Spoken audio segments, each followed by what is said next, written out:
மழை 4. கூரிய விழிகளால் மதுவையும் விஷ்ணுவையும் பார்த்து கொண்டிருந்தவர் டேவிட். 2 சாகர அலைகளிலும் அலைகழிக்கப்பட்டு மாற்றி மாற்றி பந்தாடப்படும் ஆள் என்று சொல்லலாமா?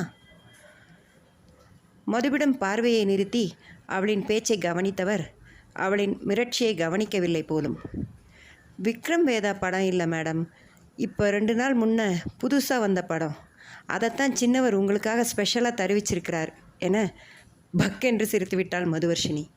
நான் ஹாரர் மூவியில் வர கேரக்டர் மாதிரி கருப்பு உருவமாக பல்பு போட்டாப்பில் கண்ணுன்னு நின்று பயமுறுத்திட்டீங்களே அண்ணா என்றவள் அவர் கையில் இருந்த பையை பார்த்து அண்ணா என்ன கத்த அவர் பயந்து போய் ஓரடி பின்னால் சாய்ந்து என்ன மேடம் என்றார். அவர் அருகே பாய்ந்தவள் அது நான் கொண்டு வந்தது. அதான் மேடம், இந்த பேக் அங்கே உங்கள் சேர் பக்கத்தில் இருந்தது, அதான் உங்களோடதோ விஷ்ணு சாரோடதோ தான் இருக்கும்னு எடுத்துகிட்டு வந்தேன் எனவும் தேங்க்ஸ்ண்ணா என்றவாறு அவர் கையில் இருந்து அதை வாங்கியவள் திறந்து சிறு அட்டைப்பெட்டி எடுத்து அதன் உள்ளே இருந்த பொருளை வெளியே எடுக்க தேன் நிற பழுங்கி கண்ணாடி கற்களால் ஆன கிண்ணம் கேம்ப் ஃபயர் ஒளியில் பளபளத்தது. அதன் வழியே ஊடுருவிய நெருப்பின் ஒளியானது அறைக்குள் டிஸ்கோ லைட்ஸ் போல சுவர்கள் மற்றும் கார்பெட் தரையில் ஜாலம் காட்ட நின்றும் அமர்ந்தும் பேசிக்கொண்டிருந்த அனைவரும் திரும்பி பார்த்தனர். மதுவின் கையில் மின்னிய பொருளே அதற்கு காரணம் என்று அறிந்த தீபிகா, வாவ் மது செம்மையாக இருக்கு என நானே பண்ணேன் என்றவள் அதனை ஆட்டி காட்ட ஏற்கனவே அதை பார்த்திருந்த விஷ்ணு, மந்தி இன்னும் 4 தடவை ஆட்டு, நீ ஒட்டி வச்ச எல்லா கிளாஸ் பெப்பிள்ஸும் கொட்டிட போகுது, குரங்கு கையில் பூ மாலை, மது கையில் மாட்டின பொருள் எல்லாம் ஒரே கறி தான் என, டேய் நல்லா க்ளூ போட்டு ஒட்டினேடா, ஒன்றும் ஆகாது என, அதெல்லாம் சரிதான் ஓவராக ஆட்டாதே என்றவன் வாங்கி திரும்பவும் பெட்டியில் வைத்தான். டேவிட் புறமாய் திரும்பிய மது, நான் யார் வீட்டுக்கு போனாலும் ஏதாவது கிஃப்ட் பண்ணுறது வழக்கம் டேவிட் அண்ணா, அதான் ஹோஸ்ட்டுக்கு ப்ரெசன்ட் பண்ணலான்னு நானே கொண்டு வந்தேன். ஆனால் டக்குன்னு சின்னவரும் பெரியவரும் தனியாக போயிட்டாங்களா, எனக்கு என்ன பண்ண தெரியல. கேசி சாட்டை கொடுத்து சேர்த்துலன்னு யோசித்த நேரத்தில் இவன் கொண்டாந்த ஐஸ்கிரீமை பார்த்ததும் எல்லாம் மறந்து விட்டது என, மது மேடம் என்னை அழைத்து ஏதோ சொல்ல வந்தவரே ஸ்டாப் என டிராஃபிக் கான்ஸ்டபிள் போல கையை காட்டி தடுத்தவள், நான் உங்களை எப்படி பாசமாக டேவிட் அண்ணான்னு கூப்பிட்டேன், நீங்கள் ஏன் என்னைய மேடம் கூடம்னு பெருசாக கூப்பிடுறீங்க, மது அப்படின்னு ஷார்ட்டாக கூப்பிடுங்கண்ணே என்று பாவனையுடன் சொல்லவும் மஃப்ளர் கட்டியே இறுகி கடினமாகி கிடந்த அவர் முகத்தில் இலக்கமான புன்னகை எட்டி பார்க்க, சரிங்க பாப்பா அது என ஏதோ சொல்ல வர அவள் தனது நெஞ்சில் கை வைத்து, நேனு பாப்பா காதுண்ணா, சின்ன பேபி போலவா இருக்கேன், ஆனால் இந்த ஊரில் கால் வச்சதுலேருந்து இந்த பாப்பா என்னை துரத்துது ஏமி என சோகமாய் கேட்கவும் சிரித்து விட்டார். இங்கே வயசில் சின்ன கல்யாணமாகாத பொண்ணுங்களை அப்படித்தான் கூப்பிடுறது எனவும் விஷ்ணு, ஏன் உன்னை அம்மாயி புஜ்ஜி சின்ன பாப்பு அப்படி கூப்பிடுவாங்கள்ல, அது போலத்தான் மது என, அதான் இந்த சின்ன பாப்பு அதான் இடிக்குது, இந்த பாப்பா அத்தை போலவே இருக்குது எனவும் நெற்றியில் கை வைத்து குனிந்த விஷ்ணு, அது உங்கள் சின்ன மாமுடு பெத்த மகன் ஆசையாக கூப்பிடுறதுல அவனுக்கு ஆசையா தெல்லவாடு தொங்கனா கொடுக்கு என முணுமுணுத்தவள் அதிர்ச்சியாய் தலையசைத்து கையசைத்து, சரி அண்ணா நீங்கள் கண்டினியூ பண்ணுங்க எனவும், நீங்கள் பண்ண அலப்பறையில் நான் என்ன சொல்ல வந்தேனே மறந்துருச்சே என்று சில நொடிகள் விழித்து யோசித்தவர், சின்னவர் படம் பார்க்க உள்ளே வர சொன்னார், விஷ்ணு தம்பி படம் பார்க்குறவங்கள உள்ளே கூட்டிகிட்டு போகலாமா, கிளம்ப நினைக்கிறவங்கள நான் கொண்டு விடுறேன் எனவும் மதுவும் விஷ்ணுவும் ஒருவரை ஒருவர் பார்த்து கொண்டனர். சுற்றிலும் எல்லார் முகத்தையும் பார்த்தவள், நான் ஒன்று சொல்லவா, சில் கிளைமேட், பியூட்டிஃபுல் ஃபாரஸ்ட் லொக்கேஷன், சுற்றிலும் மிஸ்ட், இந்த கேம்ப் ஃபயர், இந்த சுச்சுவேஷனில் கையில் கிட்டார் ட்ரம்ஸ் இன்னும் கைக்கு கிடச்ச ட்ரைபிள் இன்ஸ்ட்ருமெண்ட்ஸ் வச்சுட்டு தட்டிக்கிட்டே குக்கு குக்கு என்ஜாமி என்னை பாடி என்ஜாய் பண்ணுறதை விட்டுட்டு ஏசி ரூமில் அடைஞ்சு ஃபிலிம் பார்க்குறேன்னு ஸ்க்ரீனை வச்சு பார்க்கவா சொல்கிறீங்க, அதாவது சொல்கிறாரு உங்கள் சின்னவர் எனவும் அவர் என்ன பதில் சொல்ல என்று புரியாமல் விழித்தார். அப்போது திடுமென டேவிட் என விழித்தது அருண் சாகரின் குரல். அனைவரும் திரும்பி பார்க்க வரவேற்பு அறையின் ஒரு மூலையில் இருந்து வந்தான் கருண் சாகர் கிருஷ்ணச்சந்தருடன். ஐயோ, மறுபடியும் மாட்டினியா? சுற்றி முத்தி பார்க்காமலே எதையாவது பேசி வைக்கிறாளே என்று சிறு விதிர்ப்புடன் மனதுக்குள் புலம்பியவாறு விஷ்ணு கருண் சாகரை பார்க்க அவனோ ஒரு கூர்ந்த பார்வையை அனைவரிடம் செலுத்தி, I thought city people you may enjoy that movie, but படம் பார்க்க விரும்பினா பார்க்கலாம், அல்லது இங்கேயே ஹாலில் இருக்கலாம். வெளியே தோட்டத்தில் இப்போ 90 டிகிரியில் இருக்குது. மழை வர்ற அறிகுறி வேறு இருக்கிறது. எந்நேரமும் மழை பெய்ய ஆரம்பிக்கலாம் எனவும் மதுவர்ஷினியோ, அதில் என்ன இருக்குது கருண் சார்? இன்ஃபேக்ட் இதெல்லாம் நாங்கள் இங்கே தான் அனுபவிக்க முடியும். சிட்டியில் கரண்ட் ப்ளஸ் காசு செலவு பண்ணி ஏர் கண்டிஷனர் போட்டு அனுபவிக்கிறது இங்கே ஃப்ரீயாக கிடைக்குது. And this place is how alluring என்றவளின் கண்களில் ரசனை வழிந்தோட தோட்டப்புறமாய் ஆர்வமாய் பார்த்தாள். ஒரு நொடி அமைதியாய் இருந்த கருண் சாகரன், சகாயம், கேம்ப் ஃபயரில் இன்னும் ஃபயர்வுட்ஸ் போடு, கார்டனில் எல்லாரும் உட்கார்றது போல் வசதி பண்ணு என்றவன் வரவேற்பறை சோபாவில் அமர்ந்து விட்டான். அனைவரும் ஒரு நிமிடம் ஒருவரை ஒருவர் பார்த்து கொள்ள பணியாளர்கள் முகத்திலோ லேசான பீதி இருந்தது. ஏதோ தாழ்ந்த குரலில் பேசிக்கொண்டவர்கள் அவர்களின் எஜமானன் பார்வை அவர்களை நோக்கி திரும்பியதும் அவசரமாக நகர்ந்தனர். இவங்களுக்கு குடிக்க ஹாட்டாக ஏதாவது எடுத்துகிட்டு வாங்க என ஆழ்ந்த குரலில் கட்டளையிடவும் அவனின் அருகில் சென்று அமர்ந்த Boominathan, sir, hot drinks not good for health, girls வேறு இருந்திருக்காங்க என அறுவரை கூற சலனமற்ற முகத்துடன் ஆழ்ந்து பார்த்தவன், ஹாட் சாக்லேட், பாதாம் மில்க், மசாலா மில்க், இதெல்லாம் சாகர் எக்ஸ்போர்ட்டில் ஃப்யூச்சரில் வரப்போகிற ப்ராடக்ட்ஸ், அதுதான் கொண்டு வரச்சனே. I know about my guest எனவும் ஆர்வமான பூமிநாதன், ஓ சார், அதோட பேக்கிங்கில் microbiology techniques can be applied என்று சொல்ல வர மது சார் என்று அழைக்கவும் திரும்பி பார்த்தான். அவ்வளோ கிருஷ்ணச்சந்தர் அருகே சென்றவள், நம்ம டீம் சார்ஃபா இந்த கிஃப்ட் என்று சொல்லியவாறு பரிசு பெட்டியை அவரிடம் கொடுக்க, ஓ நைஸ் மது என்றவர் அதற்கு மேல் எதுவும் கேட்காமல் கருணின் கையில் அதை கொடுத்தார். இதெல்லாம் ஏன் என்பது போல ஒரு பார்வை பார்த்தவன், தேங்க்ஸ் என்று சொல்ல ஒரு பணியாளர் அதனை அவன் கையிலிருந்து வாங்கி சென்றார். மது சந்தரிடம், சார், நாம் இங்கே கேம்ப் ஃபயர் சுற்றி சேர் இருக்கே, இங்கே உட்காரலாம் எனவும், ஓ ஷியோர் என்றவர் எழுந்து கொள்ள தீபிகா, ஹசீனா, விஷ்ணு, அருண் மற்றும் ரோஹித்தும் எழுந்து தோட்ட வாயில் பக்கமாக சென்றனர். அப்போது கருண் சாகர் வந்த வாயிலில் இருந்து வெளியே வந்தான் உதயசாகர். சுற்றிலும் ஒரு பார்வை பார்த்தவன் மது மற்றும் குழுவினர் இருந்த இடத்தை பார்த்துவிட்டு கருண் சாகர் அமர்ந்து இருப்பதை கண்டு அவனை நோக்கி வர எழுந்த கருணோ தோட்டம் நோக்கி நடக்கத் தொடங்கினான். அவன் வரவேற்பறையை தாண்டி கால் வைத்ததும் தோட்டத்தில் இருந்த மின்கம்பங்கள் அனைத்தும் மெர்க்குரி நிறத்தில் ஒளி உமிழத் தொடங்கின. ஏற்கனவே மஞ்சள் நிற பல்புகள் மற்றும் தீயின் ஒளியில் கேம்ப் ஃபயர் போடப்பட்ட இடமானது காற்று வந்து தாக்காதவாறு 3 அடி அளவில் அடர்த்தியான ஐரிஷ் ஹேட்ஜர்னிங் என்று சொல்லப்படும் அடர்ந்த புதர் தாவர வேலியால் தனியாக தடுக்கப்பட்டு இருந்தது. அதை தாண்டி பிரம்மாண்டமாய் விரிந்து கிடந்த தோட்டம் விளக்குகளின் ஒளியில் புலனானது. மழைக்கு முன் அறிகுறியான பனி எங்கும் குழுமியிருக்க வெள்ளி நிலவில் குட்டிகளாய் ஒளி உமிழ்ந்த விளக்குகளின் தயவில் அத்தோட்டம் மிக அழகாய் தோற்றமளித்தது. ஊதல் காற்றும் வெண்பனியும் காதலன் காதலியென கைகோர்த்து விளையாட விதவிதமான தாவரங்களை கொண்டிருந்த மிகப்பெரிய தோட்டம். ஒருபுறம் பசும் புல்தரை விளையாட்டு மைதானம், மறுபுறம் வண்ண மலர்கள் பூக்கும் செடிகள் கொண்ட தோட்டம் போலும். மழைக்கால தொடக்கம் என்றாலும் ஆங்காங்கே பூக்களை தாங்கியபடி பனிக்காற்றில் ஆடிக்கொண்டிருந்தன.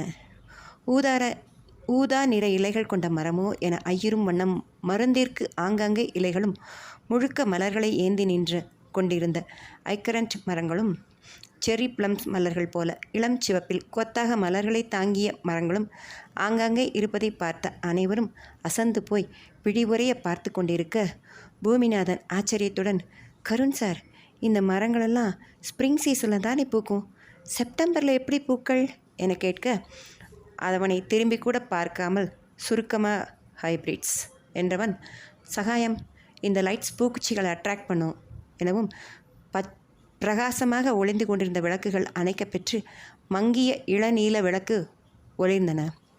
அவை அதே தோட்டத்தை வேறு விதமான அழகாய் காட்ட அதை பார்த்தவாறே சென்று எஸ் வளைவில் வளைந்து சென்று இருந்த அழகிய மர இருக்கையில் அமர்ந்தான் கருண் சாகரன்.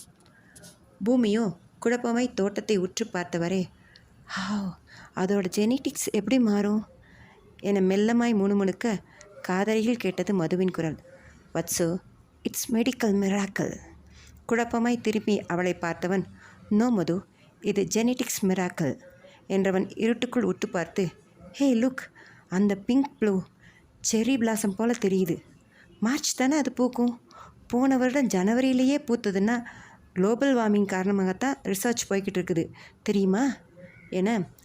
தெரியாதே வத்சு என ராகமாய் மது இழுக்கவும் தலையை உலுக்கி திருப்பியவன், ஓ கம்மான் மது, எனக்கே என் பேர் மறந்துடும் போல. ஆனால் உன் பக்கத்தில் இருந்தா உலகமே மறந்துடுது. உனக்கு உன் அம்மா அப்பா அதான் மதுன்னு பேர் வச்சாங்க போல என ரொமான்டிக்காக பேச முயல. இருவருக்கும் இடையில் வந்து நின்ற விஷ்ணு, பூமி, பப்ளிக் பப்ளிக் என்றான். ஷப்பா என்றவாறு அவனின் தோள் மீது கை போட்ட பூமிநாதன், விஷ்ணு, நீ மதுவோட பாய் பெஸ்டி, ஆனால் நான் மதுவோட என்றவன் விஷ்ணுவின் சிரிப்பில் நிறுத்தி, என்ன என்ன என்ன சிரிப்பு? மது என்னை எவ்வளோ அட்மைர் பண்ணுறா தெரியுமா? இன்னும் உனக்கு புரியலையா என. உன்னை அட்மைர் பண்ணுறாளா, கேலி பண்ணுறாளா? புரியாத நீ என்கிட்ட புரியுதுன்னு கேட்குற பார்த்தியா, இதான் கொடுமை என்று எண்ணியவன் வட்டமாய் தலையசைத்தான். ஆமாங்கிறானா இல்லைங்கிறானா என குழம்பி போன பூமி அவனை டீனில் விட்டு தன் பார்வையை தோட்டத்தின் புறமாய் திருப்பினான். இருட்டிலும் பனியிலும் முற்றிலும் மறைந்து போன மரங்களை உற்று பார்த்து கொண்டிருந்த நேரத்தில் காற்று சற்றே வலுக்க ஆரம்பிக்க சடசடவென சிறு சப்தம் எழுப்பியபடி மழை தூரத் தொடங்கியது.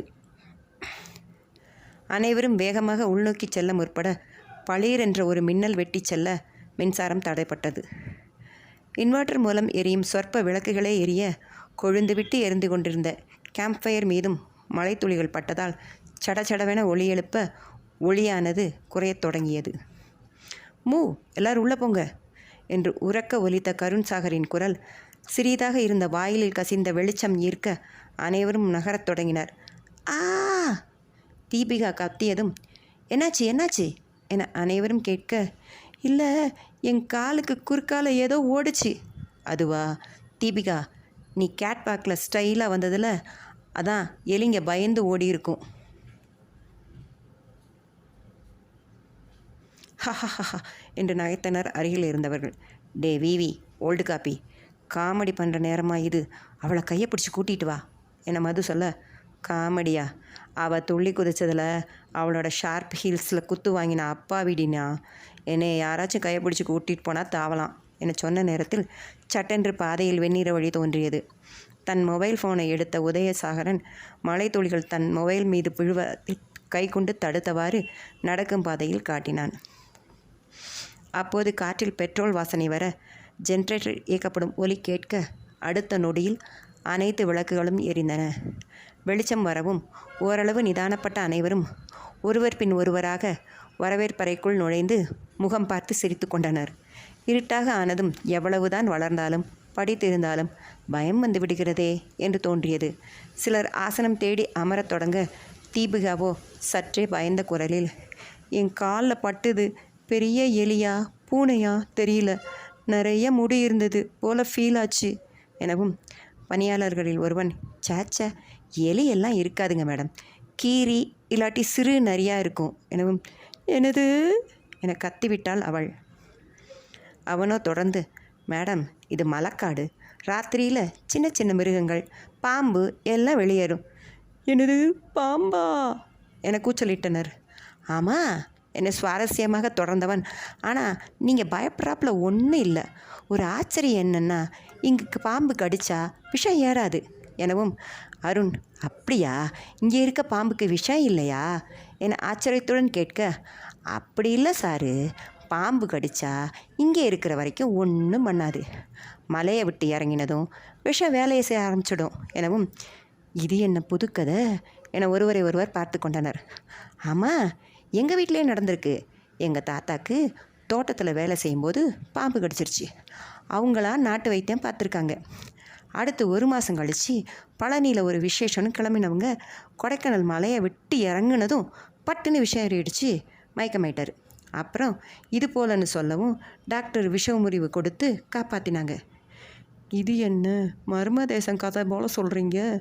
என பூமி கேட்க, என்ன சார் விளையாட்டு போல் நினச்சி பேசுகிறீங்க, அத்தனையும் நெசம், இன்னும் எவ்வளவோ இந்த மலைக்காட்டுகளில் எவ்வளவோ இருக்குது தெரியுமா என்று திரும்பியவன் அப்போதுதான் தன் எஜமானன் அங்கே இருப்பதை உணர்ந்து கொண்டவனாய் சட்டென்று அமைதியானான். ஹாலின் மறுபுறத்திலோ வேறு கதை ஓடிக்கொண்டிருந்தது. ஏண்டா வீவி, வீம்பு பிடிச்ச வீணா போகிறவனே என அடி குரலில் விழித்தாள் மது. எதை வீம்பா? நானா? இப்போ என்ன பிரச்சனை உனக்கு என மெதுவாக கேட்டவனின் காதுக்கு மட்டும் விழும்படி மெல்லமாக பேசினாள். தீபிகா பயப்படுறா, பக்கத்தில் போய் ஆறுதல் சொல்லி அதை இதை சொல்லி கரெக்ட் பண்ணாமல் கன்னத்தில் கை வச்சு பாம்பு கதையை கேட்குற. கரண்ட் போஸ்ட்டுக்கு துணையாக பிறந்தவனாட்டம் உயரமாக இருந்தால் காணாது, போய் பேசுடா என்ன. இப்போ எதுக்கு என்ன நகத்தை பார்க்குற என ஏற இறங்க பார்த்தவன், ஓ உனக்கு சைட்டடிக்க இடைஞ்சலாக நிற்கிற நாட்டாக இருக்குது போல என எப்போதும் போல் கேட்க, ஆமாடா உதய் ரொம்ப நேரமாக கண்ணில் லவ்வோட பேச ட்ரை பண்ணுறார் பாவம் எனவும், சும்மா கதை விடாத என கோத்தி தீபகா விட்டு கண்ணை எடுத்து சுற்றிலும் பாருடா எனவும் மெதுவாக திரும்புவது போல தனது வலதுபுறம் பார்க்க, கேசி சாரிடம் பேசிக்கொண்டிருந்த உதயசாகரனின் பார்வை இவர்கள் புறமாய் முக்கியமாக மதுவின் மீது இருப்பதைக் கண்டு துணுக்குற்றான். மழை 5. உதயசாகரனின் பார்வையை கண்ட விஷ்ணு, ஐயோ இவ அலப்பறை இனி தாங்காதே, இவளோட லவ்வர் லிஸ்ட்டில் 1 நம்பர் ஆடடா என்று நினைத்தவன் ஒரு பரிதாப பார்வையை உதயசாகரின் மீது செலுத்திவிட்டு, சச்ச மது, உன்னோட ஆங்கரிங் திறமையை பார்த்து அவரோட டிவி சேனலுக்கு உனக்கு வேலை கொடுக்கலான்னு கேட்கிறாரோ என்னவோ என, விவி அவர் சேனல் நடத்துகிறாரா என்ன என மது ஆச்சரியமாக கேட்டாள். அவளை விட ஆச்சரியமாக முகபாவனை காட்டி அவர்களின் அருகில் இருந்த ரோஹித், ஏ மது தெரியாதா உனக்கு, உதயா டிவி அவரோடது தான் எனவும், ஹ என்று முறைத்தவாறு பார்த்தாள். மிக சீரியஸான முகத்துடன் அவன், ஆமாம் மது, இன்ஃபேக்ட் ஜெமினி டிவி கூட இவங்களோடது தான், அதில் 2 பசங்க பிபி ஊதுவாங்களே அதுக்கு மாடல் நம்ம 2 சாகர்களும் தான் எனவும், எது என்று முழித்தாள் மது. நான் கோடு தான் போட்டேன் மச்சான், ரோடு போட புல்டோசரோடு வந்துட்டியேடா என விஷ்ணுவின் மனம் குதூகலிக்க, அடக்கிய சிரிப்புடன் ஒன்றும் தெரியாதவன் போல் நிற்க இருவரையும் மாறி மாறி பார்த்துவிட்டு சற்றே குழம்பிய மது என்றுவாறு தன் கைபேசியை நோண்டினாள். ஏ ரோலர் ரோஹித்து, பொய்யா சொல்கிற, அது குரூப்ஸோடது எனவும் ரோஹித் குரலை தனித்தவனாய், அட உலகம் புரியாத மது, ரோடே இல்லைனாலும் ஒரு ஊர் இருக்கும், ஊர் என்ன குட்டி நாடே இருக்கும், அவன் சார்ட்டர்ட் ஃப்ளைன் ஹெலிகாப்டர்னு வச்சுருப்பான், இவங்கெல்லாம் எங்கெங்கே என்ன வச்சுருப்பாங்கன்னு கூகுளில் டேட்டா கொடுத்துட்டா பண்ணுவாங்க, நீ நம்புனா நம்பு என்று விட்டு ஸ்பெஷல் மசாலா பாலை குடிக்க சற்றே விழித்தாலும் தலையை உலுக்கி, ஏண்டா குடிக்கிறியே, அது பாலா பாங்கா இப்படி உளர்ற என்று முகத்தை சுழித்தவாறு கேட்டாள் மது. அப்போது உதயசாகரும் சந்தரும் அவர்கள் அருகில் வர மூவரும் பேச்சை நிறுத்தி அவர்கள் புறமாய் திரும்பினர். பூமிநாதனோ கருண்சாகர் அருகில் சென்று அமர்ந்து கொண்டு பேசிக்கொண்டிருந்தான்.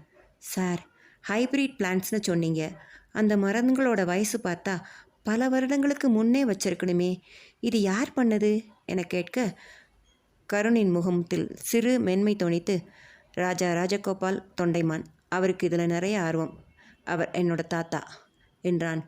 பூமி, உங்களுக்கு அவர்கிட்ட இருந்தது தான் இந்த ஆர்வம் வந்திருக்கு போல சார், உங்கள் டிஎன்ஏ ஜீன்ஸ்லேயே அது கலந்துருக்கு, அதான் நீங்களும் அக்ரிகல்ச்சரில் நிறையா புதுசாக பண்ண நினைக்கிறீங்க எனவும், அதை ஏற்றுக்கொண்ட ஒரு புன்னையை கூட இல்லாமல் ஒரு நொடி பூமிநாதனையே பார்த்தவாறு இருந்தவனின் பார்வை தம்மை நோக்கி வரும் தம் தமையனை தொட்டு திரும்பியது. பூமியோ தொடர்ந்து பேசினான். இப்போ நம்ம ப்ராஜெக்டே அப்படித்தானே, இந்த மலையின் குளிர் வறட்சியை தாங்கிறார் போல இயல்புடைய பயிர்களை உருவாக்குறது, அதன் மூலமாக விளைச்சலை அதிகப்படுத்துவது, இதுவரை இங்கே விளைஞ்சிக்கிட்டு இருந்த பயிர்களை தவிர மற்ற மாற்று பயிர்களையும் இங்கே விளைய வைக்க முயற்சி பண்ணுறது எனவும், உதயசாகரன் அருகில் வந்து அமர்ந்தபடி, இயற்கையை ஜெயிக்க நினச்சா, அதுவும் செயற்கை மூலமாக பண்ண நினச்சா அது பிரச்சனையில் தான் கொண்டு போய் முடியும், பல பக்க விளைவுகளையும் சந்திக்க வேண்டியது இருக்கும். இதுவரை உலகம் அதைத்தான் பாடமாக படிச்சிட்ருக்கு இல்லையா பூமிநாதன் என்று சொன்னவனின் வழிகள் சகோதரனை ஆழ்ந்து நோக்க, கருண் சாகரனோ தனக்கு முன்பிருந்த நாளிதழை புரட்டிவார். ஆதி காலத்தில் இருந்த மனுஷன் இயற்கையை ஜெயிக்க வழி பார்த்துக்கிட்டே தான் இருக்கான்.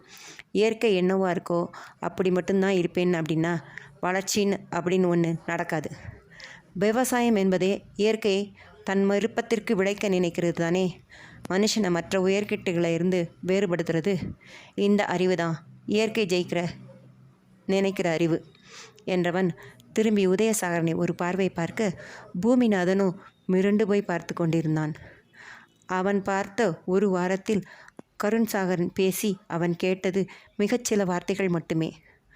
அவனின் அழுத்தமான ஆழமான பேச்சை கேட்டவனிற்கு கருண் சாகரின் மேல் தனி மதிப்பு உண்டாகிவிட்டிருந்தது. அந்த அறையே அமைதியாக வெளியே கார்காலத்தின் தொடக்க மழையானது ஆர்ப்பரிப்புடன் பெய்யத் தொடங்கியது. பூமிநாதன் உதயசாகரனை பார்த்து, கருண் சார் சொல்கிறது சரிதான், எங்கள் ஆராய்ச்சி எந்த மாதிரினா என்று சொல்ல ஆரம்பிக்க, அப்போது உதயசாகரின் அலைபேசி அழைப்பொலி எழுப்பியது. எடுத்து பார்த்தவன், எக்ஸ்கியூஸ் மீ என்று பூமிநாதன் சொல்லிவிட்டு, அப்பா என்று அழைத்தவாறு அந்த இடத்தை விட்டு நகர்ந்தான். நகரும் அவனின் முதுகை வெறித்த இளையவனின் கண்களில் புலியின் சீற்றம். அப்போது மேகம் குறுக்கே வந்தது போல ஏதோ மறைக்க அங்கு நின்று கொண்டிருந்தாள் மது. கருண் சார், நீங்கள் பெரிய ஆள் சார், இப்போ மழை வரும்னு சொன்னீங்க, வந்துடுச்சு, நீங்கள் ஒரு ஞானி சார் என. பூமியோ அவளை திரும்பி பார்த்து, அதுக்கு ஏன் ஞானியெல்லாம் ஆகணும் மது, வெதர் ரிப்போர்ட் பார்த்தாலே போதாது தீவிரமாக சந்தேகம் எடுப்ப அவனின் தோளில் தட்டியவள், பூமி நீயும் ஒரு ஞானி தான், அதாவது டெக்னாலஜி ஞானி எனவும் உச்சி குளிர்ந்து போக முகம் பூசணிக்காயாய் விரிந்து போனது. ஆமாம், எவ்வளவு நாள் தான் மலர் போலன்னு சொல்கிறது. நம்ம பூமிக்கு சரியான உதாரணம் கல்யாண பூசணி தான். மது தன் பேச்சை அப்படியே தொடர்பவளாக கருண் சாகரனை சிலாயிக்கும் பார்வையுடன், ஆனால் என்னதான் வெதர் ரிப்போர்ட் சொன்னாலும் சில நேரம் அது நடக்கிறது இல்லைல்ல. ஆனால் நம்ம கருண் சார் சொன்னார், சொல்லி 5வது நிமிஷத்தில் மழை, அது தனி ஞானம் தானே. அதனால் ஞானி அப்படின்னு நேம் உங்களுக்கு தாராளமாக கொடுக்கலாம் சார், அப்படித்தானே வச்சு எனவும், அவனுக்கோ பின்னால் அவள் பேசியது எதுவும் கேட்கவில்லை போலும். படபடவென பேசும் அவளையே பார்த்தவாறு இருந்தவன், நீ எப்பவும் என்னை ப்ரைஸ் பண்ணுற மது, எனக்கு இதெல்லாம் பிடிக்காது, ஆனால் நீ சொன்னால் சரியாக தான் இருக்கும் என்று விட்டு கருண் சாகரை பார்க்க அவனின் பார்வையும் அவளின் மீது தான் இருந்தது. மதுவோ தொடர்பவளாய், சார் மைக்ரோபயாலஜியில் ரிசர்ச் வேலை பண்ணுறது ரொம்பவே இன்ட்ரெஸ்டிங், சயின்ஸில் ஆர்ட் கிரியேட்டிவ் ஒர்க் போல், அதை சாலா இஷ்டமாக்கினது இந்த ஊரும் இந்த கிளைமேட்டும். ஆமாம், நம்ம அனலைஸில் எடுத்துக்கிட்டு இருக்கிற மவுண்டனில் இருக்கிற ஃபீல்டுக்கு விசிட் பண்ண எப்போ போகிறோம் என ஆர்வமாய் கேட்க, லேசாக புருவம் சுருக்கிவன், ப்ரொஃபஸர் கேட்ட சாம்பிள்ஸ் எல்லாம் கொடுத்தாச்சே, இன்னும் எதற்காக ஃபீல்டு விசிட் என லேசாய் அதிர்ந்த முகபாவனை காட்டி, சார் நிஜமா, அப்புறம் நாங்கள் எப்போ கொடைக்கானலை சுற்றி பார்க்குறது என சீரியஸாக கேட்கவும் அவளை நோக்கி தீர்க்கமான பார்வையை செலுத்தினான் கருண் சாகர். என்ன சார், யாராச்சும் இப்படி உங்ககிட்ட கேட்டால் ஒன்று உனக்கு ஊரை சுற்றி பார்க்க நான் தான் கிடச்சேனா அப்படின்னு கேட்கணும், இல்லை ஓ இட்ஸ் மை ப்ரெஷர் அப்படின்னு சொல்லணும். ரெண்டும் இல்லாமல் இப்படி பார்க்கக்கூடாது, எனக்கு அர்த்தமாகாதல்ல, அது புரியாதில்ல எனவும் 2 விரல்களால் நெற்றியை கீறிக்கொண்டவன் திரும்பி விஷ்ணு விஷாலுடன் பேசிக்கொண்டிருந்த சந்தரை பார்த்தான். அவர் ஏதோ தீவிரமாக சொல்லி கொண்டிருக்க தன்புறம் திரும்பும் அறிகுறி இல்லாததால் சிறு மூச்சுடன், மேடம் இப்போ மான்சூன் ஆரம்பிச்சிடுச்சு, நாம் அங்கே போகிறது சேஃப் இல்லை என பொறுமையான குரலில் சொல்ல, வலமும் இடமும் பார்த்தவள் தனக்கு பின்னே நின்ற தீபிகா மற்றும் ஹசீனாவுடன் பேசி கொண்டிருந்த அருணை இழுத்து முன்னால் நிறுத்தி, இவன் இன்று தானே வந்தான், சாயில் டெஸ்ட் அவன் கேட்கிறா போல் எடுத்து கொடுக்கணும் சார், எங்கள் ப்ரொசீஜரில் இருக்கே இல்லை அருண் எனவும், திடீரென்று இழுத்து மஞ்சத்தண்ணி தெளிக்கப்பட்ட ஆடு போல விழித்த அருண் சாயில் என்ற காதில் விழுந்ததை வைத்து அனுமானிக்க முயன்றவனாய் ஏகதேசமாய் தலையாட்ட கருண் சாகர் அனைவரையும் யோசனையாய் பார்த்தான். கருண், இல்லை மான்சூன் எப்போ வேணால் ஆரம்பிச்சிடும், ஏற்கனவே ப்ரொஃபஸர்கிட்ட கேட்டு இன்றைக்கி காலையில் விஷ்ணுவை வச்சு கலெக்ட் பண்ணியாச்சு. நாம் இப்போ செலக்ட் பண்ணி இருக்கிறது அக்ரிகல்ச்சருக்காக புதுசாக ரெடி பண்ணிட்டு இருக்கிற லேண்டு. அங்கே போகிற ஃபாரஸ்ட் தாண்டணும், இப்போ மழை நேரம், அங்கே போகிறது ரிஸ்க், 2 அல்லது 3 நாட்களில் மழை இருக்காது, அந்த நேரம் வில் அரேஞ்ச் என்றவன் அங்கே வந்த விஷ்ணு மற்றும் ரோஹித்துடன் வந்த சந்தரை பார்த்து, ப்ரொஃபஸர் வெதர் கண்டிஷன் பார்த்துட்டு நீங்கள் ஃபீல்ட் ட்ரிப் போக ஏற்பாடு பண்ணுறேன் என்று சொல்லவும், யா அது முன்னையே பேசுனது தானே கருண் சார். இப்போ பேசிக் செட்டப்ஸ் ரெடி பண்ணுறோம். இங்கேயும் ஒரு க்ரீன் ஹவுஸ் செட் பண்ணணும். அதுக்கான மெஷர்மெண்ட்ஸ் நீடட் திங்ஸ் லிஸ்ட்டு நாளைக்கு கொடுக்குறேன். மழை நின்றுடுச்சு, நாங்கள் இப்போ கிளம்புறோம் என அனைவரிடம் விடை பெற்று கிளம்பினர். எல்லோரும் சிறு புனைகளுடன் விடைபெற மது மட்டும் டேவிட் மற்றும் உதவியாளர்கள் அருகில் சென்று அண்ணா அக்கா என்று அழைத்து பாசப்பேருக்கு போட்டிருந்த விதைகளுக்கு தண்ணீர் ஊற்றும் கடமையை செவ்வனே ஆற்றிவிட்டே வந்தாள். உதயசாகர் அனைவரிடம் கைக்குலுக்கியவன் எல்லாரையும் பார்த்து so nice to meet you என்றவனின் பார்வை மதுவர்ஷினியின் மேல் ஒரு நொடி அதிகமாய் நிலைக்க, இவர் வேற என்று முணுமுணுத்தான் விவி. அதிசயமாய் அருகருகே நின்ற கருண்சாகர் உதயசாகரை மாறி மாறி பார்த்த மது, தூரமாக வச்சபோது நீங்கள் வேறு மாதிரி தெரிஞ்சிங்க, இப்போ ஐடென்டிக்கல் ட்வின்ஸ் போல் இருக்கீங்க, அப்படியா என கேட்க லேசாய் சிரித்த உதய், இல்லை மது, நான் 3 வருடம் பெரியவன் என. ஓ அப்படி தோணலை, ஒரே மாதிரி லுக், பட் வேறு வேறு பர்சனாலிட்டி என சிரிப்புடன் தோள்களை குலுக்கினான் அவன். வாகனத்தில் ஏறியதும் ஜன்னலின் வழி எட்டி பார்த்து கொண்டு தனக்கு ஐஸ்கிரீம் கொணர்ந்து கொடுத்த பெண் பணியாளருக்கு டாட்டா காட்டியவள் கைகளால் இதய வடிவம் காட்டி கொண்டிருக்க பின்னந்தலையில் லேசாக கை தட்டவும் முறைத்தவாறு திரும்பினாள். எல்லூசு, டாட்டா காட்டுறதே ஓவரு, இதில் ஹார்ட் வேறையா, கையை உள்ளர வை, சின்ன பிள்ளையாட்டமாக எல்லாம் பண்ணி போட்டு இதில் பாப்பான்னு கூப்பிடாதீங்கன்னு வேற மீட்டிங் போட்டு சொல்கிற. நீ என்னைக்கு இந்த மாதிரி கோமாளித்தனம் பண்ணாமல் அடக்க ஒடுக்கமாக நடந்துக்கிறியோ அன்னையிலேருந்து உன்னைய யாரும் பாப்பான்னு கூப்பிட மாட்டாங்க. ஆனால் அது நடக்குமா என்றதும் என நண்பர்கள் ஒன்றாக கோரஸ் பாடிய தன் நண்பர்களை திரும்பி பார்த்தவன், உலகமே சொல்லிடுச்சு எனவும், அப்படியா போன்றேன் என்று குழப்பத்துடன் திரும்பி சந்தரை பார்த்தவள் அவரின் முகத்தில் இருந்த ரசனையான சிரிப்பை கண்டு, இல்லை இல்லை, நீங்கள்லாம் என்னை ஓட்டுறதுக்கு செட்டாக சேர்ந்துடுவீங்க, கேசி சார் அப்படி சொல்லலை, எனக்கு அது போதும் என நக்கலாக சிரித்த ரோஹித், உனக்கு அப்படி வேற எண்ணம் இருக்கா சார், சொல்லிடுங்க சார், அப்புறமாவது நாங்கள் இந்த அஞ்சடி அஞ்சலி பாப்பா சேஷ்டையிலேருந்து தப்பிக்கிறோமா பார்க்குறோம் என மெலிதாய் சிரித்தவர், மது என்ன செய்தாலும் க்யூட் தான் என ஓ என ஆர்ப்பரித்தினர் தீபிகாவும் ஹசீனாவும். நோ என்று கத்தினர் அருணும் ரோஹித்தும். கையில் தட்டி சொடுக்கிட்டு, அப்படி சொல்லுங்கள் சார் என்றவள் கெத்தாக விஷ்ணுவை பார்க்க கட்டை விரலால் நெற்றியை சுட்டி தடவியவன் மேலே கை காட்டினான். ஓகே கைஸ், இன்னும் 5 நிமிஷத்தில் நம்ம லேப் வந்துடும். நாளைக்கான பிளான்ஸ் மட்டும் ஃபைனலைஸ் பண்ணணும். இன்றைக்கி ட்ராவல் பண்ணி வந்தவங்க தவிர மற்றவங்க எல்லாம் ஜாயின் வித் மீ என்று கிருஷ்ணச்சந்தர் சொல்ல, சார் அதெல்லாம் முடியாது என்று சத்தமிட்டாள் மதுவர்ஷினி. உன்னையே தான் ரெஸ்ட் எடுக்க சொல்லியாச்சே, ஏன் முடியாதுன்னு டென்ஷன் ஆகிற மது என்ற பூமியிலும், வத்சு அதெல்லாம் ரெஸ்ட் எடுக்க முடியாது, நானும் அங்கே ஒர்க் பண்ண வரேன் அதான்னு சொல்ல வந்தேன் என. ஓ அப்படி சொல்ல வந்தியா என்றவன் சிரிப்பில், எம்புட்டு இருக்குது ஆசை எம்மேல எனும் பாவனை அவ்வளோ தீவிரமாக. பின்னே வேலை பண்ண கற்றுக்கத்தானே வந்திருக்கோம், ஸோ எதுனாலும் சேர்ந்து தான் பண்ணுவோம், என்னை விட்டு எந்த பிளானும் போடாதீங்க சார் என கேசியும் சிரித்தபடி சரிம்மா என்றார். ஈ என்று சிரித்தவள் விஷ்ணு தன்னை முறைப்பதைக் கண்டு, ஏண்டா உனக்கு வீட்டில் கெஸ்ட் ஹவுஸில் இருக்கணுமா, தீபி கூட பீனட் இருக்கணுமா, டோன்ட் வரி, பி ஹாப்பி, நான் நம்ம ஹீரோ சார்ட்ட பெர்மிஷன் வாங்கி தரேன் எனவும் தலையசைத்தவன், நீ வர்றன்னு தான் எனக்கு ஒரே வந்த 3 மாதம் ஆன்லைனில் படித்த டிப்ளமோ கோர்ஸ் அறிவையெல்லாம் காட்டி டார்ச்சர் பண்ணாத, புரிஞ்சுதா என கராரான குரலில் கூற கெத்தாக பார்த்தவள், ட்ரை பண்ணுறேன் என்று விட்டு ஜன்னல் புறமாய் பார்த்தாள். மழை நின்றிருக்க இருளில் வாகன விளக்கின் ஒளியில் ஈரமாய் இருட்டாய் இருந்த பாதையை ஜில்லிட வைத்த குளிர் கடகடவென லேசாய் பற்கள் கிடுகிடுக்க ஆரம்பிக்க கைகளை அணிந்திருந்த ஸ்வெட்டரின் பாக்கெட்டுக்குள் விட்டாள். விஷ்ணு குடியை எடுத்து தலையில் பொருத்தி கயிற்றை இழுத்து விட்டான். என்ன குளிருதா, ஏதாவது பேசிகிட்டே வா எனவும், உங்ககிட்ட அப்போவே சொல்ல நினச்சேன்டா, இந்த உதய சார் கூர்க்கில் எஸ்டேட் வாங்குறாராம், ஆனால் லீஸ் விட்டுருந்தாராம், இப்போ நம்ம டீம் பார்த்ததும் அவருக்கும் அக்ரியில் இன்ட்ரெஸ்ட் வந்துருச்சான், நம்ம சார்ட்ட ஐடியாஸ் கேட்டுட்டு இருந்தார், ஸோ ஸ்வீட் இல்லை என ஆர்வமாய் சொல்ல, ஆமாம் நல்ல பச்சைப்பாவா காயில் செஞ்ச ஸ்வீட். அப்புறம் அந்த டேவிட் அண்ணா మన கிராமில் உண்ட உன் ராமுடு அவர் பற்றி உன்ட்ட சொல்லியிருக்கேனே அவர் போலவே இருக்கார் தெரியுமா? தோப்பில் உனக்கும் உங்கள் எங்கக்கும் மாவடு மாங்காய் பறித்து கொடுத்தே ஓஞ்சி போன ராமுடுவா? ஐயோ பாவம் டேவிட்டு. அப்புறம் விஷு, எனக்கு ஐஸ்கிரீம் கொடுத்தாங்களே ஒக்க அம்மாயி, ச்சே, அவங்க பேர் செண்பகம். அவங்க தான் நம்ம இருக்கிற வரை நம்ம வீட்டில் ஹெல்ப் பண்ணவும் வருவாங்களாம். நான் செண்பகான்னு கூப்பிட்டு அவங்கள ஃப்ரெண்டு பிடிச்சிட்டேன் என சலசலத்தாள்.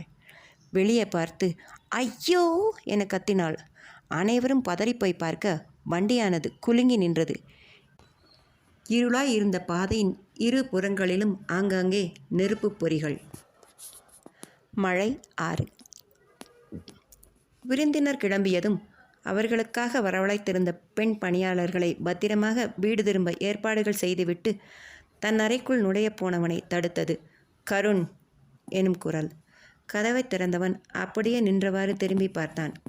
ஹாலின் சோஃபாவில் கால் மேல் கால் போட்டு அமர்ந்து இருந்தவனின் தோற்றம் முகத்தை கடினப்படுத்த சிறு மூச்சுடன் கதவின் புறம் திரும்ப உதயசாகர், இங்கே வந்து உட்காரு, உன்கிட்ட பேசணும் எனவும், சொல்லு என்ற கருண் சாகரின் வார்த்தை அவனை அடையவே இல்லை. பின்னே கடித்து மென்று துப்புவது போல பேசினால் எப்படி அவன் காதுக்கு கேட்கும்? சிறு சிரிப்புடன், அண்ணன் முன்னாடி குரலை உயர்த்த மாட்டான்னு தம்பிகளை பற்றி பெருமையாக சொல்லும்போது சொல்லுவாங்க, அது போல் ட்ரை பண்ணுறியா என்ன எனவும், அட காமெடி என நக்கலாய் எண்ணியவன் புருவங்கள் நெறிய திரும்பி தீர்க்கமாய் பார்க்க இலகு பாவனையை விட்டவனாய் உதயன், வந்து உட்காரு கருண், அப்பா உங்ககிட்ட சில விஷயங்களை பேச சொன்னார் எனவும் விழிகளை மூடித்திறந்தான் கருண். என்ன சொன்னார் உன் அப்பா எனவும் தாடை இறுக உதயன், இந்த மாதிரி சொல்கிறது எப்படிப்பட்ட அர்த்தம் தரும்னு புரிஞ்சுதானே பேசுகிற என அதட்டினான். அமைதியாய் சில நொடிகள் அவனை வெறித்தவன், சொல்ல வந்ததை சொல்லு, கேட்க வந்ததை கேளு என சிறு மூச்சு விட்டவன், இப்போ ஏன் நீ இவ்வளோ இன்வெஸ்ட்மெண்ட் இங்கே பண்ணிகிட்டு இருக்க? அதுவும் அந்த பூம்பார நிலத்தில் ஏன் பண்ணுற? ஏன்னு உனக்கு தெரிஞ்சிருக்கணுமே. அது தாத்தா முன்பு நீ பிறக்கும் முன்னாடி விவசாயம் பண்ண நிலம் இருக்கட்டும். ஆனால் 84லே கவர்மெண்ட் அங்கே விவசாயம் பண்ணக்கூடாதுன்னு சொல்லிடுச்சு. நீ ஏதோ பண்ணி இப்போ பர்மிஷன் வாங்கியிருக்க. பக்கத்தில் இருக்கிற கிராமங்கள் விவரம் புரியாமல் உனக்கு சப்போர்ட் பண்ணுறாங்க. மொத்தமாக எல்லாருக்கும் பிரச்சனை ஆகிடும் எனவும் ஒற்றை புருவம் தூக்கி பார்த்தவன், ஏன் பிரச்சனையாகுது? ஓ, நீ வந்துட்டல்ல, இனி பிரச்சனை வருந்தானே. வெல், அதை நான் சமாளிச்சுக்கிறேன். கலெக்டர்கிட்ட பேசி நீ முடிச்சு வைக்க நினச்சதை நான் திரும்பி ஆரம்பித்து வைக்கிறேன் எனவும் ஆத்திரத்தால் சிவந்த கண்களுடன் வெறித்து பார்த்த உதயசாகரன், சொடுக்கிட்டு கருண் சாகர், நீ நல்லவா வல்லவா அப்படின்னு சொல்கிறாருல ராஜசேகர தொண்டைமான், அவர்கிட்ட இந்த முகத்தை காட்டியிருக்கியா? உன்னோட இந்த முகம் பார்வை பார்த்தவங்களுக்கு தான் தெரியும், அதுவும் எனக்குத்தான் தெரியும் நீ எப்படிப்பட்டவனு என வெறுப்புடன் சொல்ல, ஒரு பக்கமாய் வளைந்த கோணல் சிரிப்புடன் இரு கைகளை சோபாவின் முதுகில் மேல் படரவிட்டு நேராய் அமர்ந்தவன், நான் உன்னை பொறுத்தவரை கெட்டவன்தான் எனவும், என்னை பொறுத்தவரை இல்லை, எனக்கு எப்போயுமே என சொல்லவும் நிமிர்ந்து அமர்ந்தவன், உன் முட்டாள்தனமான பிஸ்னஸ் ஐடியாஸ், நம்ம ராஜ குடும்பத்திற்கு பெருமை சேர்க்காத உன்னோட தாட்ஸ், லைஃப் ஸ்டைல் எல்லாத்துக்கும் நான் கெட்டவன் தான் என, அட தனியாக இருக்கோன்னு உண்மையெல்லாம் பேசுகிறியே என நக்கலாய் கேட்ட கருண், உன்னை போல பெருமை காட்டிக்கிறா போல விஷயங்கள் நோட்டிட், பெருமைப்படுத்துறது இல்லை காட்டிக்கிறது எனக்கு செய்ய தெரியாது, வேண்டாம். ஏதோ எல்லார் மேலேயும் அக்கறை போல் காட்டிக்கிற உன்னோட தந்திரங்களை உன் அப்பாட்ட வெளி உலகத்தில் வச்சுக்கோ என்று விட்டு உட்பக்கமாக திரும்ப உதயசாகர், கருண், இனி ஒரு முறை அப்படி சொல்லாதேன்னு சொன்னேன் என்று குரலை உயர்த்தாமலேயே உருமினான். கருண், உன் மிரட்டலுக்கு இங்கே பயப்பட யாரும் இல்லை. நான் அவன் பையனே இல்லைன்னு அவர் தான் சொன்னார். இப்போ நான் சொல்கிறேன், இந்த சொத்து பணம் இதில் காட்டின அக்கறையை என் மேலே என்றைக்கும் காட்டினதில்லை. பாசத்தை விட பரம்பரை, பழி உணர்ச்சி, மகனை விட மற்றவங்க புகழ்ச்சி, இதுதானே முக்கியம் அவருக்கு. எனக்கு விருப்பமானதை தட்டி விடுறது தான் உங்களோட பொழுதுபோக்கு எனவும் கடுமையான பார்வையுடன் நிமிர்ந்தான் உதயசாகரன். தேவையில்லாத விஷயங்களை மனசில் போட்டு நினச்சி நீயா ஏதோ முடிவு பண்ணிக்கிற. ஓ, என்ன நடந்ததுன்னே தெரியாமல் என் வாழ்க்கையில் எது தேவையானது இல்லைன்னு முடிவு பண்ண வேண்டியது நான், வேற யாரும் இல்லை. இப்போ இங்கே இவ்வளவு செலவு பண்ணி இந்த ஆராய்ச்சி பண்ணி என்ன சாதிக்க போகிறேன்னு கேட்டதுக்கு உன்னால் பதில் சொல்ல முடியல கருண். சாதிக்கிறதுங்கிறது வார்த்தையில் பதில் சொல்லக்கூடாது பெரியவரே, செயலால் சாதிச்சு காட்டணும். காட்டுவேன் என தலையை உயர்த்தியவன் திரும்ப எத்தனிக்க உதயனின் நக்கலான குரல் நிறுத்தியது. பார்க்கத்தான் நானும் வெயிட்டிங் சின்னவரே. திரும்பி ஆழ்ந்து பார்த்தவன் முறுவல் காட்டி, ஒரு விஷயம், எது வேணும்னாலும் நேரடியாக கேளு, உன்னை போல இல்லைண்ணா என்று சொன்னவனின் கண்கள் கூர்மையுற, எனக்கு விருப்பமானதை செஞ்சுக்கிட்டு இருக்கேன். நீ என்னை தம்பியாக பார்க்கல, பங்காளியாக தான் பார்க்குற. ஆனால் நான் அப்படி இல்லை. என்னோட அலாரம் பெல்லாக தான் உன்னை நினைக்கிறேன். அதனால தான் நீ என்னைய கேள்வி கேட்க அனுமதிக்கிறேன். அதனால் கூர்க்லே எஸ்டேட் இயற்கை வழி தான் சிறந்ததுன்னு விதவிதமாக படம் காட்டாமல், ப்ரொஃபஸர் அப்பட்டின்ஸ்னு அவங்கள நோண்டாமல், நீ என்ன கேட்க நினைக்கிறியோ நேரடியாக என்கிட்ட கேடு. உனக்கான பதில்கள் சரியாக உனக்கு கிடைக்கும். உளவறிதல் ஒற்றறிதல் உனக்கு வேணாம். இல்லை ஃபீல்டில் கூடவே நின்று பாரு. வேலை செய்ய வந்த ஆளுங்கக்கிட்ட என்ன ஏதுன்னு கேட்டு மரியாதையை குறைச்சிக்காத. என்ன மரியாதைன்னா, நீ என்ன அண்ணங்கிற வார்த்தைக்கு என் நாட்கள் கொடுக்குற மரியாதை என்றவன் தனது அறைக்குள் நுழைந்து கொள்ள, கடுமையான முகத்துடன் இருந்த உதயசாகரிடமிருந்து பெருமூச்சு சிங்கத்தின் சீற்றலாய் வெளியேறியது. 3 வருடம் தன் வெற்றிகளில் கவனம் திருப்பி இங்கே இவன் போக்கில் விட்டது தவறோ? கையால் பீத்து எறியப்பட்டிருக்க வேண்டிய சிறிய முச்சடி இப்போது ஆயுதம் கொண்டு கூட நெருங்க முடியாத அளவு அடர்த்தியாய் ஆகிவிட்டதே.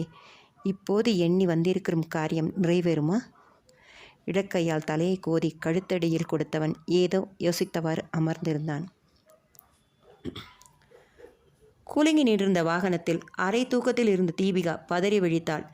ஏன் மது கத்துன என. வண்டியை நிறுத்தாதீங்கண்ணா, கிளம்புங்க, மூவ் பண்ணுங்க. அங்கே பாருங்க, நிறைய ஆளுங்க உட்கார்ந்து இருக்காங்க. அவங்க எல்லாம் மறைஞ்சிருக்காங்க போல. சிகரெட் பிடிச்சதால் கண்ணில் பட்டுட்டாங்க. இப்போ சுற்றி வளைச்சி நம்ம ஏதோ பண்ண போகிறாங்க என கீச்சு கீச்சென்று ஆகிப்போன குரலில் மது கத்த, ஜன்னலின் வழி உற்று பார்த்த கிருஷ்ணச்சந்தர், மது, அது ஃபயர் பிளேஸ் போல் இருக்குது. அது மேலே உயரத்தில் எல்லாம் பறக்குது பாரு. டிரைவர், ஹெட்லைட்ஸ் ஆஃப் பண்ணுங்க எனவும் வாகனத்தின் விளக்குகள் அணைக்கப்பட்டன. இப்போது இருளில் அவை இன்னமும் நிறைய இருப்பது புலப்பட, அவற்றின் ஒளியில் அடர்ந்த தாவரங்கள் நிறைந்த அவ்விடம் வேறு தோற்றம் காட்டியது. ஒளியை சிதறவிட்டபடி செடிகளின் மீது அமர்ந்தும் பறந்தும் மாயாஜாலம் காட்டின. இயற்கை தந்த LED பல்பு போல ஒளியை உமிழும் அந்த மின்மினிகள். அனைவரும் வியப்பில் விழிவிரித்து பார்க்க ஓட்டுநர், அதே தாங்க, மின்மினி பூச்சிங்க தான் சார். வெயில் நாட்களில் மழை முடிஞ்சதும் அடிக்கடி வரும். டவுன் பக்கத்தில் இருக்கிறது இல்லை, ஆனால் இது காட்டுப்பகுதிங்கிறதுனால இருக்கும். இந்த நேரம் இங்கே நிற்க வேணாம் சார், ரிஸ்க்கு என்றவர் வண்டியை மீண்டும் கிளப்ப, மதுவோ குழப்பமாய் ஜன்னலை திறந்து எட்டி பார்க்க விழைந்தாள். மதோ என்ற விஷுவின் அதட்டலுக்கு திரும்பி உள்ளே பார்த்தவள், இருடா, ஃபயர் ஃப்ளைஸ் எமிடர் லைட் ஸ்க்ரீனாக தானே இருக்கும். இது நெருப்பு போலவே சிவப்பாக இருக்குது. உண்மையாக பூச்சிங்க தானா என ஆராயும் பார்வையுடன் கேட்க, ஓட்டுநர், ஆமாம்மா, நீங்கள் சொல்கிறது சரிதான். மின்மினி பூச்சிங்க பச்சை லைட் அடிக்கிறது தான் அதிகமாக இருக்கும். இது அரிதானது. நானே பல வருஷம் கழித்து இன்றைக்கி பார்க்குறேன் என. எஸ் மது, இந்த கலரும் உண்டு தான் என்ற பூமிநாதன். ஆனால் I have red one thing, சம்மரில் தான் இது வரும். இப்போ செப்டம்பர் எண்டில் இருக்குது என பூமி சொல்ல, ப்ரொஃபஸர், இளவேனில் அண்ட் ரெய்னி சீசனுக்கு முந்தின காலங்களிலே சில இடங்களில் இதை பார்க்க முடியும் என்றார். மது ஆவலாக, ஏன் சார், தேனி செயற்கையில் வளர்க்க முடிஞ்சது போல் இந்த பூச்சிகளையும் வளர்க்க முடிஞ்சா தெருவில் ஸ்ட்ரீட் லைட்டே தேவையில்லைல என கேட்கவும் சிரித்த அவர், மனுஷங்க பாச்சா அதிகமாக பலிக்காத இடம் பூச்சிங்க தான். அவ்வளவு எளிதாக அவற்றை கட்டுப்படுத்த முடியாது மது. கிட்டத்தட்ட ஒன்றை போல மது. பா, இந்த பூச்சியோட தொல்லை தாங்கலை. ஆனாலும் ஐ லவ் பூச்சி, அதோடு தான் என் வாழ்க்கையே என்றான் ரோஹித். மதுவோ, ரோஹித்து, நீ ஏன் வர வர பூச்சி மாதிரி ஆகிருட்ட. 3 பார்ட்ஸ் பாடி, 3 வரி இருக்கிற வயிறு, சிக்ஸுக்கு 2 காலும், தலையில் 2 ஆண்டனாவும் தான் மிஸ்ஸிங் எனவும் தலைக்கு மேல் கை வைத்து லேசாக ஆட்டியபடி, ஓஹோ, நான் வேணா முடி வளர்த்து அது புள்ளிங்க ஸ்டைலில் கலர் பண்ணி கொம்பு போல் ஆக்கிக்கிறேன் என்றான் ரோஹித். தலையில் அடித்து கொண்ட விஷ்ணு, டேய், அவள் தான் கார்ட்டூன் சேனல்ல இருந்து தப்பிச்சு வந்த டோரா மாதிரி பேசுனா, நீ என்ன புஜ்ஜி வங்கி மாதிரி குட்டிக்காரன் அடித்து பெர்ஃபார்ம் பண்ணிகிட்டு இருக்க? அங்கே பாருங்க நம்ம சார்.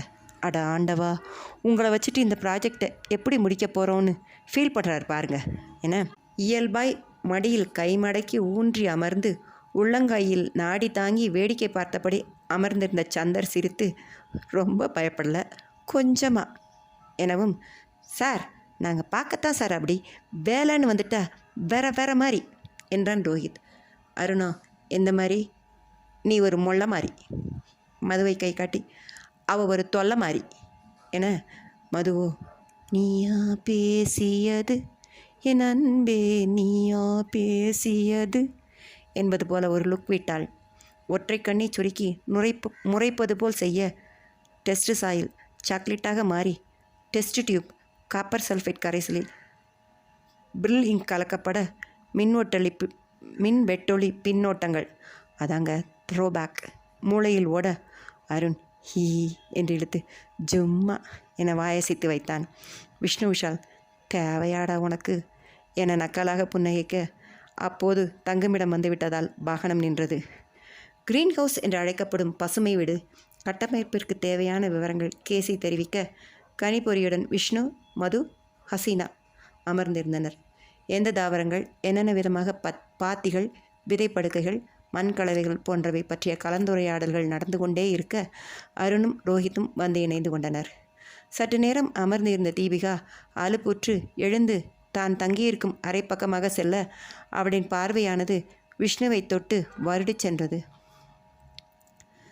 தனிந்த குரலில் மது, டே, உன் ஆள் உன்னை பார்க்குறா எனவும் அலட்டி கொண்டாமல் என்றவனின் கவனமோ தன் கையில் இருந்த குறிப்புகளில் இருந்தது.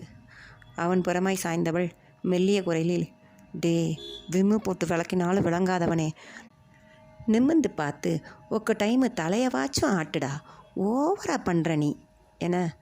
வந்த வேலையை பார்க்கணும், வேலை தான் முக்கியம்.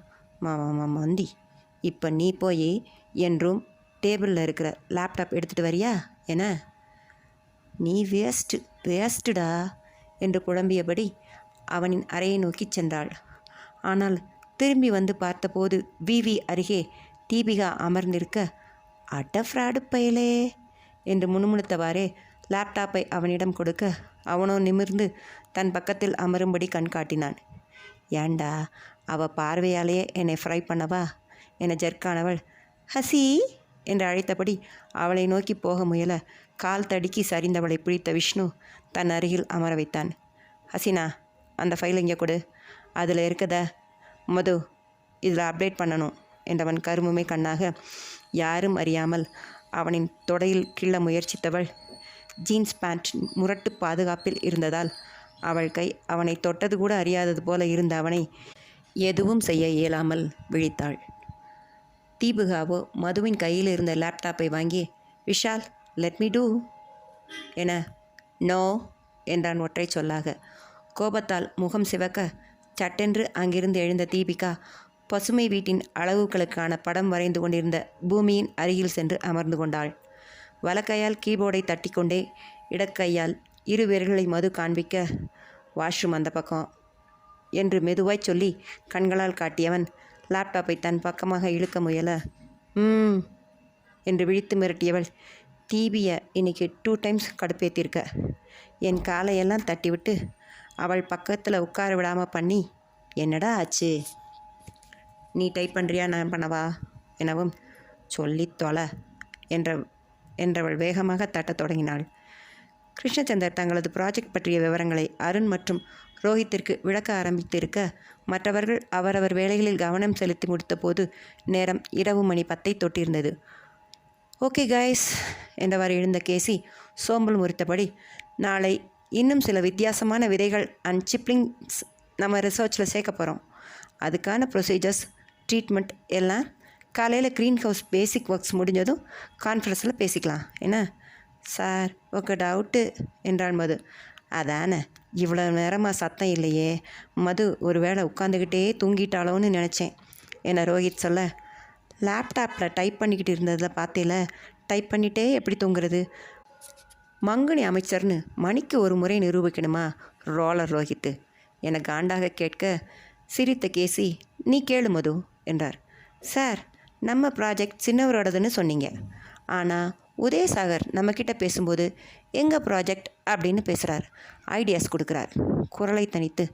ஆனால் 2 பேரும் பாகுபலி பல்வாள் தேவன் ரேஞ்சுக்கு முறைக்கிறாங்க சார் என ரகசியம் போல் சொல்லவும், ஆமாம் ஆமாம், உதய சார் நம்ம ப்ராஜெக்ட் பற்றி பேசும்போது கருண் சார் குரலை உயர்த்தினது கேட்டு எனக்கே ஸ்டன் ஆயிடுச்சு என பூமிநாதன் சொல்ல, வத்சு, உன் கண்ணில் இருந்து எதுவும் தப்பாது, நீ ஷார்ப் ஹெட் என ஹைஃபை கொடுக்க, பேபி அவன் சும்மா இருந்தாலும் இவ என்று உதை கொடுக்க, அவளின் காலை தேட விவரமாக 2 அடி தள்ளி போயிருந்தாள் அவள். சந்தரோ அமைதியாக அனைவரையும் ஒரு பார்வை பார்த்து, ஃபேமிலி விவகாரங்களில் நாம் தலையிட வேண்டாம். ப்ராஜெக்ட் சைன் பண்ணது, நமக்கு ஆஃபர் பண்ணது சாகர் ஃபவுண்டேஷன்ஸ் ப்ரொப்ரேட்டர் கருண் சாகர் தொண்டைமான். அவங்க பார்ட்னர்ஸாக என்ன விதமான டீலிங்ஸ் அதெல்லாம் நமக்கு வேணாம். 2 பேர்ட்டையும் இல்லை. பொதுவாகவே இங்கே ஸ்மூத்தாக ஹேண்டில் பண்ணுங்கள். அஃப்கோர்ஸ் நாம் அகெயின்ஸ்ட் ரூல்ஸ் எதுவும் பண்ணலை. So let's move cool and be confident என்றவர் கடிகாரத்தை பார்த்து, okay, all go and take rest என்றவாறு தனக்கு வழங்கப்பட்ட அறைக்கு சென்றார். நாடில் விரலை வைத்து தட்டியபடி, அப்போது நமக்கு 2 பாஸா விஷு என மது யோசிக்க, லூசு, நமக்கு பாஸ் கேசி சார் மட்டும். அவர் சொல்கிறது பண்ணால் போதும். போ, ரோசிக்கிறேன்னு தாவாங்கட்டியை தட்டி உடைக்காம போய் தூங்கு, காலையில் பார்க்கலாம் என்றவன் அவளுக்கான அறையில் விட்டுவிட்டு தன் அறை நோக்கி செல்ல, அவனது ஜெர்கினின் காலர் பகுதி கொத்தாக பற்றப்பட்டு இழுபட வேகமாய் திரும்பியவனின் வயிற்றில் பலமாய் குத்து விழுந்தது.